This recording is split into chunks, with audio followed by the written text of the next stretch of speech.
फदील अहमद साहब का बहुत बहुत खैर मकदम है, इस्तकबाल है।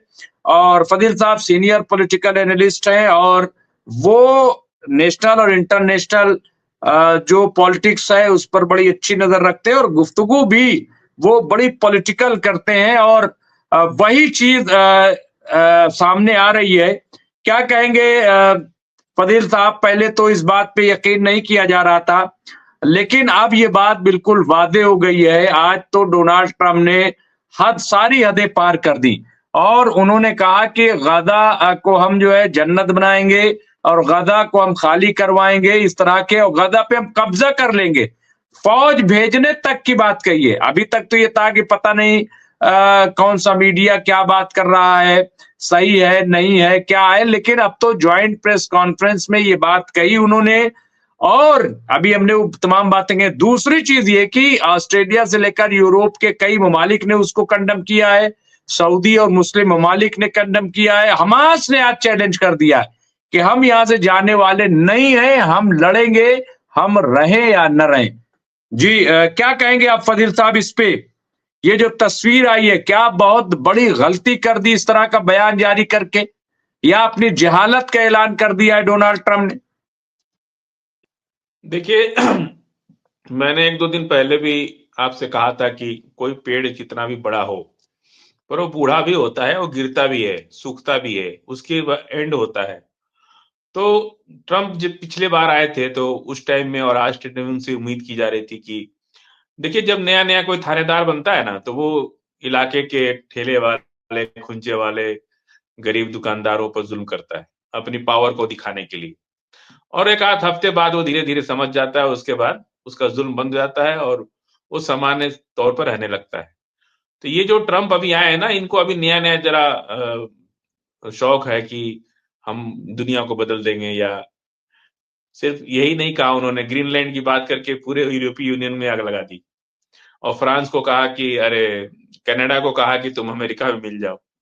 कोई एक बात थोड़ी है इनकी। और कह देना और करने में बहुत अंतर होता है। आज से 5 साल पहले का अमेरिका और उसके दुनिया में क्या ताकत थी वो अलग थी। आज अभी धीरे धीरे धीरे धीरे जब दुनिया का सामना ट्रंप करेंगे, बयानों का सामना करेंगे। अरब भी बोल दिया और बोल ही नहीं दिया, पूरी तरह से मुस्तैदी से बोला। और क्यों बोला, अरब क्यों बोला? कल को ट्रंप ये भी कहेंगे कि भाई ग्रेटर इजराइल बनने दो, अरब तुम भी आ जाओ इसी इजराइल में मिल जाओ आकर के, ये भी तो कह सकते हैं ना। तो सारे लोग बस तैयार बैठे हैं कि जैसे ही ट्रंप चच्चा कहेंगे हम जाके मिल जाएंगे इजराइल के अंदर। फिर जॉर्डन ये कहेंगे कि तुम्हारा तो कोई तेल और गैस का रिसोर्स नहीं है, तुम तो इकोनॉमी कमजोर है, तुम भी मिल जाओ इजराइल में आकर के। फिर सबको कहेंगे कि आके मिल जाओ और सब लोग झोला लेकर के अपना बैग तैयार करके बैठे हैं कि जैसे ही ट्रंप कहेंगे हम तुरंत मिल जाएंगे। ये सब चीजें इतना आसान नहीं होता है। जिस बात की लड़ाई आज इजराइल और फिलिस्तीन का युद्ध आज थोड़ी शुरू हुआ है, ये 40 साल से चल रहा है। 40 साल से अपने अस्तित्व की जंग फिलिस्तीन लड़ रहा है। मैंने कहा था कि सांप अपना घर नहीं बनाता है, वो चूहे की बिल में घुस के चूहे के बच्चों को खा जाता है और फिर उसी बिल में रहने लगता है। इजराइल वही है, अमेरिका वही है। क्या अमेरिका को नहीं पता? ट्रंप आए हैं तो उनको किसी ने बताया होगा ना कि 15 दिन, आपके आने से 15 दिन पहले सारा वारशिप लेकर के हम लोग वहां से भागे लाल सागर से, और कहाँ वेल्डिंग कर रहे हैं पता ही नहीं चला उस वारशिप का कि डूब गया कि है ऊपर वो।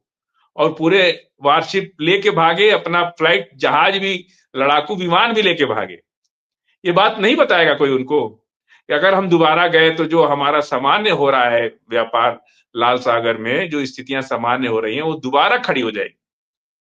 तो ये बात तो बताए होंगे ना उनको। तो बहुत दिक्कत है, टैरिफ लगा रहे हैं सबके ऊपर। तो बिजनेस के लिए तो टैरिफ लगा रहे हैं ना।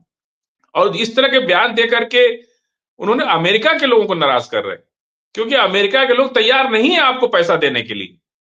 आप कितना टैक्स लगाएंगे उनके ऊपर? पति पत्नी मिल करके और दिन रात मेहनत करके किसी तरह अपना घर परिवार चला रहे हैं। सारी कमाई का 90% पैसा अमेरिका में टैक्स में चला जाता है। ये बात उनको नहीं पता। अवाम क्या कह रही है? जियो बाइडेन तो इनसे ज्यादा जोर लगा रहे थे, लेकिन पूरा अपना ही नहीं, अमेरिका की नहीं, पूरे यूरोपीय यूनियन के 32 कंट्रियों का आर्थिक स्थिति खराब कर दिया। पूरा अर्थ यूरोपीय यूनियन का इकोनॉमिक क्राइसिस में चल गए यूक्रेन युद्ध से। रूस को बिगाड़ पाए कि नहीं बिगाड़ी तो रूस जानता होगा, लेकिन बिगड़ तो ये सारे लोग गए।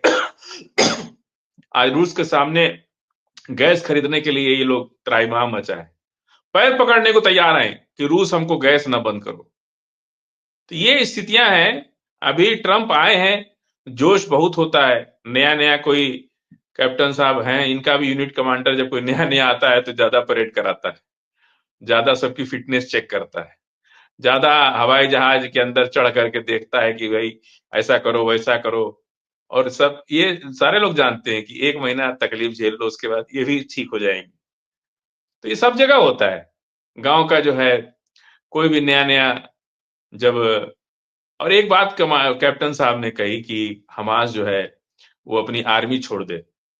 अरे जो पॉलिटिकल लीडर होता है कैप्टन साहब वही आर्मी। अब हमारे नरेंद्र मोदी जी आर्मी के लीडर नहीं है। आर्मी किसकी बात मानेगी? भारत की सेना को किसका आदेश मानेगी? तो हमारे प्रधानमंत्री जिस तरह हमारे पॉलिटिकल लीडर भी हैं, वो आर्मी के भी लीडर हैं, डिफेंस के भी लीडर हैं। भारत की सुरक्षा की जिम्मेदारी तो प्रधानमंत्री के ऊपर ही है ना। तो प्रधानमंत्री जो आदेश देंगे वो तो मानना ही पड़ेगा आर्मी को। वैसे ही हमास भी है। हमास पॉलिटिकल वर्क भी कर रहा है और उसकी आर्मी भी है। और कल को वो देश का प्रधानमंत्री बने या सरकार बनाएगा तो आर्मी भी उसकी रहेगी, पुलिस भी उसकी रहेगी, बॉर्डर सिक्योरिटी फोर्स भी उसकी रहेगी, इनकम टैक्स भी रहेगा, ईडी भी रहेगा, सब कुछ उसका रहेगा। और ये तो कभी भी, जिस तरह से तालिबान आतंकवादी संगठन था, लेकिन आज अफगानिस्तान की बागडोर किसके हाथ में है? तालिबानियों के हाथ में। वो उसकी पॉलिटिकल विंग भी देख रहे, वो उसकी आर्मी भी, डिफेंस विंग भी देख रहे, उनकी सोशल और इकोनॉमिक विंग भी देख रहे। आज जो हालत अफगानिस्तान में तालिबान, अमेरिका उसको भी तो आतंकवादी कहता था। क्या बिगाड़ा था तालिबान के लोगों ने? 25% आबादी घट गई, इतना क्लस्टर बम मारा, इतना क्लस्टर बम मारा, बेगुनाहों आम शहरियों और आम नागरिकों पर, गांव के बिल्कुल नादान लोगों पर बम मारा। इतने लोग मरे कि अफगानिस्तान की 25% आबादी कम कर दिया। वो आतंकवादी नहीं है जो उनको क्लस्टर बम मार रहा है, आम आदमी पे क्लस्टर बम मार रहा है, वो आतंकवादी नहीं है। 46,000 लोगों को इजराइल में मार दिया, सिर्फ फिलिस्तीन में मार दिया नेतन्याहू ने, वो आतंकवादी नहीं है। आप एक कानून क्या कहता है कि आप 100 लोगों को छोड़ दो, वो मंजूर है, लेकिन एक बेगुनाह को मत पकड़ो। तो एक जो बेगुनाह का, जहां एक स्वस्थ लोकतंत्र जहां होता है, वहां की पुलिस प्रशासन, वहां की आर्मी, वहां सबको निर्देश होता है कि भाई बेगुनाह ना फंसने पाए। सरकार की सबसे बड़ी जिम्मेदारी होती है आम इंसान की सुरक्षा करना। अगर कोई बेगुनाह है तो वो सरकार की जिम्मेदारी है ना कि उसको बिल्कुल बिल्कुल। बेगुनाहों को ना और पकड़ पाए। बहुत उसकी जिम्मेदारी बिल्कुल किसकी फजील है?